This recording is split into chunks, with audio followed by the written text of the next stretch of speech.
در این ویدیو میخوام دلیل اصلی که سرمایش کولرگازی تا مدت مشخص یعنی 5 تا 6 سال سرمایشش کم میشه، دو تا از دلایل اصلیشو بگیم. یکی از دلایل اصلیش مربوط به کمپرسوره که وظیفه به حرکت در آوردن مبرد رو توی سیکل رو داره. دومیش مربوط میشه به سیکل که اون یه قضیه جداگانه هست، راجع به اون بعدا صحبت می‌کنیم.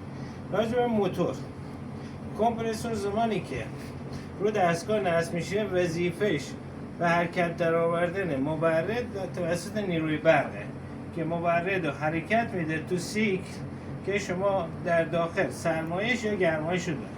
بعد یه مدتی شما داخل سرمایشتون خیلی کم میشه، یعنی اون حدی نیست که شما فکر میکنید دستگاهتون علتش مال شارژ گاز باشه، ولی وقتی که درجه گیج رو میذاری رو دستگاه میبینید گاز مشکلی نداره. پس دلیل مهمش میشه مربوط به کمپرسور. کمپرسورها دو حالت از کار میفتن، یا سیمپیچ میسوزه یا اینکه نه سیمپیچ نمیسوزه ولی قطعات مکانیکی اون ضعیف میشن. این کمپرسور پیستونیه، یعنی شبیه به یک عمل پیستونه. روی این کمپرسور یخچال نگاه کنید متوجه میشید این یه محفظه سلنده، اینم پیستونه. ببینید این پیستونه بالا پایین میشه و مبرد از طریق این لوله داخل سیکل به جریان میندازه. حرکتش هم به وسیله این استارتر و روتوری که روش نصبه.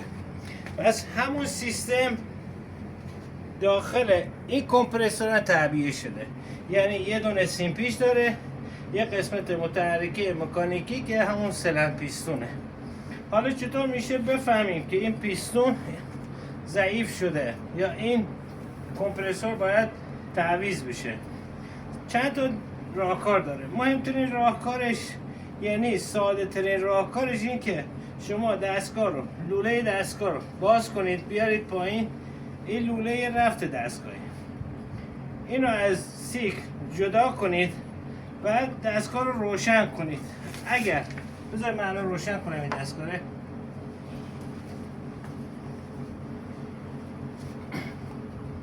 ببینید خب نگاه کنید این دستگاه روشن. آمپرمتر من روش میزنم، ببینید هیچ آمپری هم نمیکشه. ببینید آمپر هم نمیکشه. خوب نگاه کنید. ولی یه چیز جالب داره، خوب نگاه کنید. ببینید این دستگاه داره روغن میپاشه. ببینید روغنه، نه همه روغنه، کاملا روغن.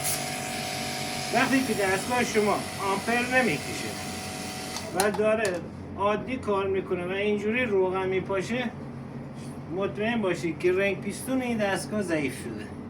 یعنی به جایی که مبرد حرکت بده، همراه مبرد روغن دستگاه هم داره حرکت میده. یعنی روغنی که باید قسمت‌های مکانیکی رو چرب کنه داره وارد این سیکل میشه و پیستون و از این لوله داخل اواپراتور میره.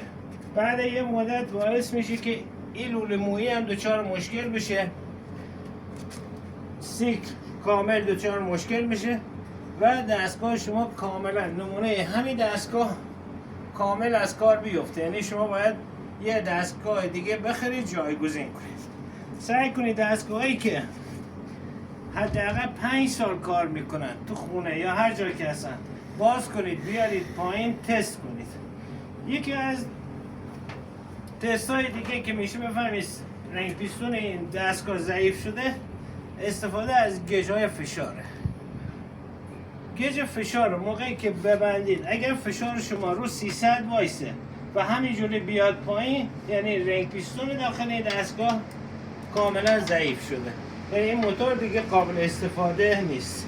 طریقه بستنش هم اینجا که نخواهی اون لوله رو از داخل باز کنه، اینو به این صورت میبنده، چی رو باز میکنه.